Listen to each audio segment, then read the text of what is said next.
வணக்கம். கிரிஜா முருகன் பேசுகிறேன். அனைவருக்கும் இனிய பொங்கல் நல்வாழ்த்துகள்ங்க. தை பிறந்தால் வழி பிறக்கும் என்பார்கள். அதனால எப்பயுமே தை மாதம் வந்தாலே ஒரு ஆனந்தம்தான். அனைவருக்குமே ஒரு நல்ல விஷயம் கண்டிப்பாக நடக்கும். அதனால தான் அப்பயே சொல்லியிருக்காங்க, தை பிறந்தால் வழி பிறக்கும்னு.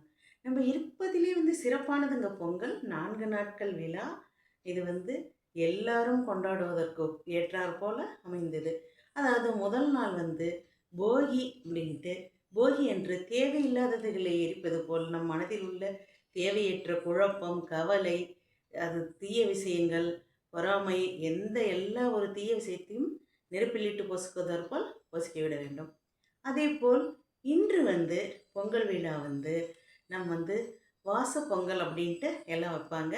சூரியனுக்கு நன்றி தெரிவிக்கும் விதமாக இன்று வாசலிலே பொங்கல் வைத்து எல்லாம் சூரிய கடவுளை வழிபடுவார்கள்.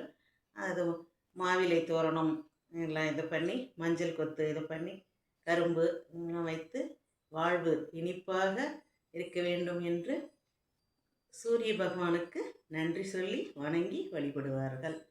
அதே போல் நாளைக்கு உழவர் திருநாள் என்று எடுத்துக்கொண்டால் எல்லாம் இப்போ கழனியில் பாடுபடும் மாடுகளுக்கு, விவசாயிகளுக்கு ஒரு நல்ல ஒரு இது தரும் விழாவாக தான் நம்ம பொங்கலை கொண்டாடுறோம்.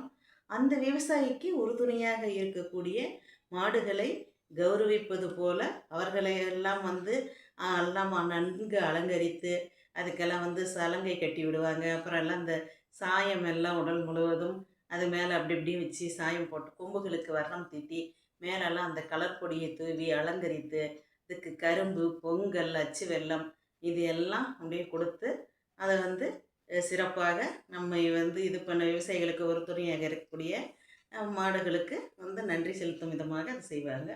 அதே போல் ஜல்லிக்கட்டு நம்ம எல்லாருக்கும் தெரிஞ்ச விஷயந்தான். ஜல்லிக்கட்டு அன்று தமிழர்களின் வீர விளையாட்டான ஜல்லிக்கட்டு அன்று நடைபெறும். அப்புறம் பார்த்தா காணும் பொங்கல். காணும் பொங்கல், ஒருவரை ஒருவர் காணும் பொங்கல்.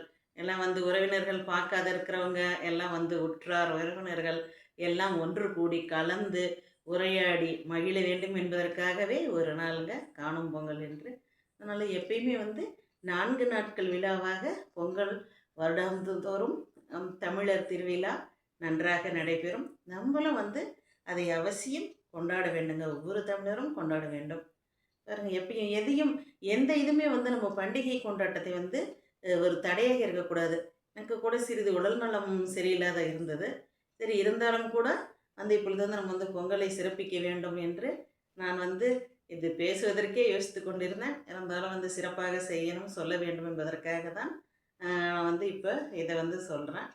அனைவரும் பொங்கல் வையுங்கள். பொங்கல் வைத்து மகிழ்ந்து நம் பாரம்பரியமாக தமிழர்களின் விழாவான பொங்கலை ஆனந்தமாக கொண்டாடுங்கள். நன்றி, வணக்கம்.